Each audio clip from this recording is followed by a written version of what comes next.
Este avance en la instrumentación se da debido a un enorme avance que ha habido en los últimos 20 o 30 años en la tecnología. Ya es cada vez una pregunta que se hace menos frecuentemente, pero todavía nos dicen, ¿para qué voy a instrumentar? Mejor gasto ese dinero en más exploración, gasto ese dinero en otras actividades productivas, pero ¿para qué instrumentar?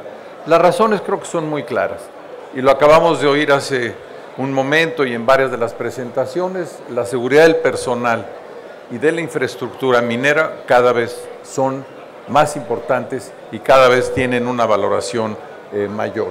Hay también un aspecto de protección al medio ambiente y sostenibilidad, pero también desde el punto de vista práctico, desde el punto de vista económico, es coadyuvar a la continuidad de las operaciones mineras, previniendo cualquier tipo de problema que pudiese existir. En algunos casos hemos visto que con la instrumentación se logra hacer una reducción en las primas de seguros y también, y no es menos importante, el cumplimiento de las normas de seguridad. ¿Cuáles son estos avances tecnológicos? Bueno, creo que ustedes los conocen y yo el ejemplo que pongo más frecuentemente es el teléfono celular que tienen en su bolsa. Estos teléfonos eran impensables hace algunos años y se deben a que la capacidad de cómputo de los microchips cada vez es mucho mayor. Hay avances importantes en las telecomunicaciones, que antes era uno de los retos más difíciles de resolver. El costo de memoria, creo que es el commodity, la memoria electrónica que ha tenido un descenso cada vez más rápido, cada vez más vertiginoso. Hay avances de software, de sistemas, de programas, de software y de inteligencia artificial. Yo les ponía el ejemplo del teléfono celular. Yo recuerdo los modelos que corría para mi tesis, corrían en una PDP-11 de Honeywell, que no creo que muchos de ustedes hayan conocido viéndoles las caras. Hoy día mi teléfono celular tiene mayor capacidad que eso. Pero la hoja de ruta que quiero seguir en términos de la instrumentación, que como les dije no es comprensiva, es primero hablar de instrumentación sísmica que hoy se hace en la industria minera, instrumentación geotécnica y después monitoreo satelital, que es complementario a muchos de los láseres y radares que hemos oído hablar en estas pláticas. Por ejemplo, en instrumentación minera, una de las posibilidades, dependiendo de las necesidades, es redes sísmicas permanentes para monitorear sismicidad natural. Hay minas que están cerca de lugares con gran actividad sísmica. Lo que acabamos de oír hace un momento de Medialuna y de Tórex es un ejemplo claro. Es una de las zonas sísmicamente más activas de nuestro país. Pero también hay sismicidad inducida, tanto en tajos como en las minas subterráneas, y tenemos que tener una buena localización, pero de nuevo, aprovechando esta tecnología de la que he hablado, hacerlo en tiempo real. Por ejemplo, este es un ejemplo de una mina que tiene instalados varios instrumentos alrededor de las instalaciones y que con este programa, ustedes ven del lado izquierdo son las señales sísmicas. Hay un programa que hace la interpretación inmediata de estas señales que permite hacer la localización con bastante precisión que facilitamos a los operadores de la mina, a los técnicos, a los ingenieros de la mina. Lo que es muy importante para nosotros, y lo ha sido desde hace muchos años, desde el inicio de nuestra empresa, es ofrecerles el entrenamiento y la capacitación, que si bien el proceso es automatizado y pueden tener la ubicación de un sismo cercano o de un sismo local o de un sismo dentro de la mina o de un rock burst dentro de la mina, lo puedan interpretar ellos mismos. Hay en algunos casos en que nos piden que la ubicación de las estaciones esté dentro de la mina, como ven ustedes de su lado izquierdo allá. Esa es una instalación permanente en una mina, en una de las rampas, y que presenta problemas muy particulares de comunicación para poder llevar estas señales sísmicas, como lo vi anteriormente, en estaciones que estaban en superficie, a una central. Y del lado derecho es un instrumento que, con un nicho que hacemos, lo colocamos por varias semanas, por varios meses, porque nos han invitado en algunos sitios en donde están sintiendo sismos locales o probablemente rock burst en algunos casos, como decía yo antes, y requieren una red permanente antes de decidir qué hacer. Como ustedes lo saben, una de las preocupaciones siempre es si las voladuras que estamos haciendo pueden causar daño a la población aledaña o las propias instalaciones mineras. Hay varias empresas mineras que han tenido problemas muy serios con la comunidad, no quiero mencionar un ejemplo concreto, porque la comunidad argumenta que las voladuras están afectando a las viviendas o están afectando a las instalaciones de los pueblos vecinos y las ciudades vecinas. Y también hay hoy la posibilidad, como ven ustedes con un instrumento que está allá arriba, de hacer esta verificación en una típica gráfica de velocidad contra frecuencia. Ahí ven ustedes estos puntos. Cada juego de puntos en los tres componentes muestra una voladura y que todas están por debajo de la norma de velocidad, que es de aproximadamente unos 10 milímetros por segundo, que es la norma americana. Pero hay otras normas que también utilizamos, normas que son mucho más estrictas y que son utilizadas frecuentemente para instalaciones críticas o instalaciones sensibles. Ahora también uno de los puntos que la norma, en particular la 141, ha marcado, que en instalaciones sísmicas, en minas que están cerca de actividad sísmica importante, se instale en la presa de Jales o en las tepetateras un acelerógrafo para controlar la aceleración y la deformación de ese lugar. Y esto ya es una norma, a veces se cumple, a veces no, y como les decía yo antes, hemos tenido casos en que minas que están en zonas muy activas desde el punto de vista sísmico nos dicen, pero bueno, ¿para qué la voy a instalar? Si viene Semarnat ya veré qué hacemos, ¿no? Pero en general sí hay una voluntad cada vez mayor de la industria minera de conformarse a estas normas que están diseñadas justamente para promover la seguridad. Ahora, esto no es estrictamente de instrumentación, pero sirve, digamos, es una herramienta esencial en la que nosotros trabajamos también de estimación de peligro y en el diseño de los criterios para incluir en nuevas instalaciones mineras o en ampliaciones de instalaciones mineras. Y lo que ven aquí ustedes es lo que se llama un espectro. Arriba es un espectro de respuesta, en esta mina en particular, de sismos importantes. Por ejemplo, el rojo es de un sismo en 1875 en San Cristóbal de la Barranca, que fue uno de los sismos más grandes que ha habido en la faja volcánica, y abajo son ya los espectros de diseño, es que lo que le damos a los ingenieros que se van a encargar del diseño estructural de cualquier tipo de nueva instalación o nuevo desarrollo minero. Pasando a otro tema en cuanto a la instrumentación geotécnica, pues esta fundamentalmente lo hacemos en túneles, en taludas y presas de Jales y también en instalaciones subterráneas de las minas, en rampas. Esto es un ejemplo que muchos de ustedes dirán, esto no es una rampa minera, y tienen razón. Esto es la ampliación de la línea 12, en donde había una preocupación porque, como pueden ver ustedes, el material que está siendo excavado es un material muy deleznable, son antiguos flujos piroclásticos al occidente de la Ciudad de México, y por la técnica constructiva que se utilizó, había la preocupación por cuál sería la deformación en acero, que ven ustedes allá en el extremo izquierdo, y verán que hay medidores de deformación tanto sobre el acero como en el concreto cuando el concreto se ha lanzado. Y esta ha sido una herramienta fundamental para entender el comportamiento de la deformación de este túnel, pero que también se puede, evidentemente, y lo hemos aplicado a rampas subterráneas en mina. Ahora, la vigilancia en taludes y presas de Jales también es fundamental, no solo por seguridad, sino también por una preocupación por el medio ambiente. Como ustedes bien saben, ha habido algunos problemas y algunos accidentes muy desafortunados por el colapso de presas de Jales, Y básicamente los instrumentos que instalamos son inclinómetros, piezómetros y en algunos casos extensómetros. Por ejemplo, los piezómetros, como bien saben, probablemente son para monitorear la presión de poro y la columna de agua en presas de Jales.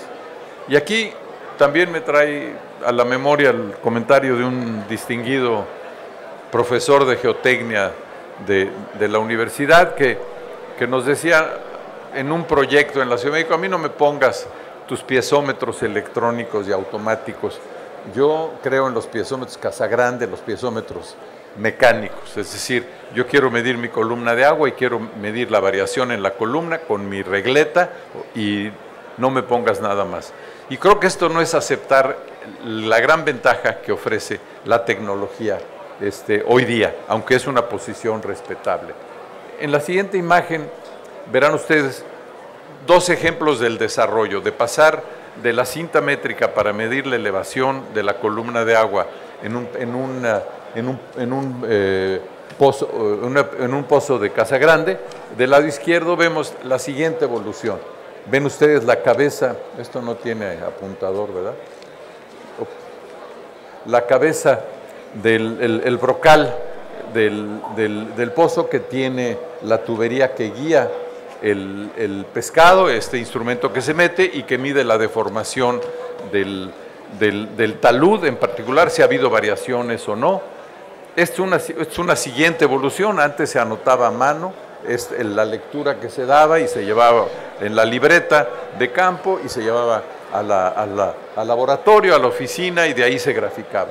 Esta primera evolución es con un instrumento que lo registra automáticamente, pero que también esta operación de bajar el pescado, subirlo y llevarlo es muy costosa desde el punto de vista de horas hombre y del punto de vista del costo de operación, estar visitando constantemente. Esta fotografía está tomada en un sitio donde los taludes continuamente tenían que estar siendo modificados por bermas para estabilizarlos, y las mediciones de los inclinados fueron muy importantes, pero con un trabajo muy intenso. Y del lado derecho ya ven la siguiente generación, que es la actual, de lo cual hay varias versiones, en donde ya se mete la tubería dentro del pozo y dentro del ADEM especial que existe para este tipo de cosas, y nos da las lecturas. Aquí ven ustedes arriba el conector, nos da las lecturas a un pequeño registrador que puede transmitir en tiempo real las señales y recibirlo de inmediato para poder tomar decisiones y para prevenir cualquier accidente.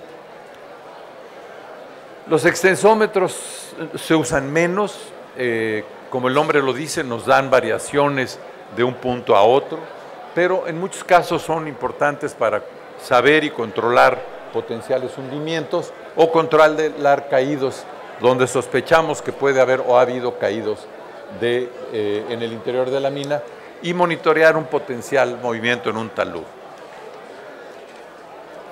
Hay también estos instrumentos que sustituyen a lo que ustedes seguramente muchos conocieron como el overcoring, ¿no? Que era el perforar un barreno más de manera más ancha y ver la deformación que tenía, y de ahí definir el campo de esfuerzos. Hoy con instrumentos como este podemos obtener el campo de deformación, y con ese campo de deformación tomar de manera inmediata, in situ, las prevenciones que tenemos que hacer, tanto para las obras de diseño y, de ser necesario, para los anclajes en minas subterráneas. Y cuando he hablado del procesamiento automático, lo hice en el caso de la sismicidad, pues también tenemos, gracias a estos avances tecnológicos, la posibilidad de recibir datos de todos estos instrumentos en tiempo real, hacer un procesamiento automático, y ahí, como verán ustedes, en la figura central vemos una comba en la curva, las otras son líneas bases, en que sabemos que este pozo en particular, este lugar en particular de este talud, se está inclinando. Y esto es importante tenerlo en tiempo real, no porque sea la moda, porque sea sofisticado, sino que cuando hay un deslizamiento en un talud no es lineal. empieza el deslizamiento, pero cuando llega al punto crítico hay una aceleración importante antes de que llegue a su punto de falla, y si lo podemos monitorear y lo vamos viendo, esto nos permite hacer una prevención y poder predecir un futuro impacto negativo. Y finalmente, dejo esta parte de monitoreo satelital, que es INSAR fundamentalmente lo que voy a hablar. Y ustedes se preguntarán, hemos oído de sistemas de láser, de radares, que seguramente y bueno, ciertamente tienen, primero que nada, una mayor resolución, porque el tamaño de los píxeles es más pequeño por la distancia, y tienen una mayor precisión que los satélites. Pero hay un inconveniente que se puede satisfacer con este tipo de estudio de interferometría satelital, es que podemos ir hacia atrás y ver la evolución, por ejemplo, de un deslizamiento, donde no ha habido ni mediciones de radar, ni mediciones de drones, y podemos ver cuál fue la evolución de este deslizamiento. Y hoy día hay muchas formas de obtener imágenes. La forma más sencilla son las imágenes de la Agencia Europea, que ahora vuela 2 satélites que nos dan escenas del mismo sitio prácticamente cada semana, y podemos ir hacia atrás, como les mencionaba yo, y les voy a mostrar un ejemplo que no podemos hacer con otros sistemas que son muy útiles y muy importantes para, por ejemplo, monitorear tajos, como hemos visto, de forma continua y con gran precisión. Este es un ejemplo en donde hubo un deslizamiento en una presa de Jales y nos pidieron que hiciéramos el análisis forense de qué había pasado. Sabían que el deslizamiento había empezado a ocurrir entre esas 2 fechas y querían saber con mayor detalle qué es lo que pasaba. Si me acerco un poco más a esta imagen, verán del lado izquierdo la presa de Jales con una mancha roja, y aquí los colores, el rojo y el azul, nos indican qué tanto se ha alejado la línea base que teníamos antes de que ocurriera el deslizamiento de los satélites. Si yo soy el satélite y lo estoy viendo desde arriba, si un cuerpo se aleja de mí, quiere decir que hubo un hundimiento. Si se acerca a mí, como es las líneas azules, quiere decir que hay un levantamiento. Y aquí pueden ver muy claramente en esta parte donde ocurrió el deslizamiento en esa presa de Jales, que pudimos identificarlo, ubicarlo y medir en tiempo cómo había ocurrido, que de nuevo es una de las grandes ventajas que tiene estudios satelitales, que además debo decir, la forma más sencilla es hacerlo con las imágenes que nos proveen los satélites Galileo de la Agencia Espacial Europea, pero hay varias agencias japonesas, particularmente en Japón, y una muy importante en Alemania, que dan imágenes de mucho mayor precisión. Son muy costosas, pero además podemos pedirles que mapeen ciertas áreas con cierto detalle, pero esas hay que pagarlas y tienen evidentemente una inversión mayor, pero para ciertas aplicaciones son importantes. Y este tipo de interferometría que decía yo se puede hacer de manera forense, por así decirlo, lo hicimos también en la ciudad de Morelia, a otra escala. Aquí tienen ustedes de este lado la ciudad de Morelia, algunas de las fallas, que realmente no son fallas, sino son expresión del hundimiento diferencial que existe en muchas de nuestras ciudades en el centro de México debido a la extracción de agua subterránea. Y de nuevo los rojos, en la misma forma que lo hice antes, indican subsidencia, y verán ustedes que casi todos están al pie de estas fallas en los bloques caídos de esto que se interpretaba como fallas normales. De tal manera que también a nivel regional podemos hacer uso de este tipo de tecnología que, como les digo, complementa mucha de la tecnología actual, como por ejemplo LIDAR, que podemos volar hoy en drones con una altísima resolución, o los escáneres que hemos oído en esta plática. Pero una parte importante antes de concluir es que además este tipo de tecnología de INSAR puede ser muy útil para hacer el cierre de minas, porque recuerden que la ley hoy día manda, y vimos un documental al inicio de esta reunión, y se ha hablado también de la legislación para cierre de minas, requiere que se mantenga una vigilancia sobre todas las instalaciones de la mina, sobre tajos, sobre rampas, sobre túneles, sobre instalaciones. Y esta es una forma relativamente económica de mantener este control y cumplir con la ley y cumplir con la responsabilidad social que nos da un cierre de mina. Y yo con esta imagen concluyo en este tajo de una mina que ha tenido muchos problemas sociales, justamente por la incertidumbre de la población cercana a la mina y algún otro tipo de problemas sindicales, pero que también fue un sitio muy interesante para proponer instrumentación. Les agradezco mucho y agradezco a Mundo Minero de nuevo, a mi querido amigo Alberto López Santoy.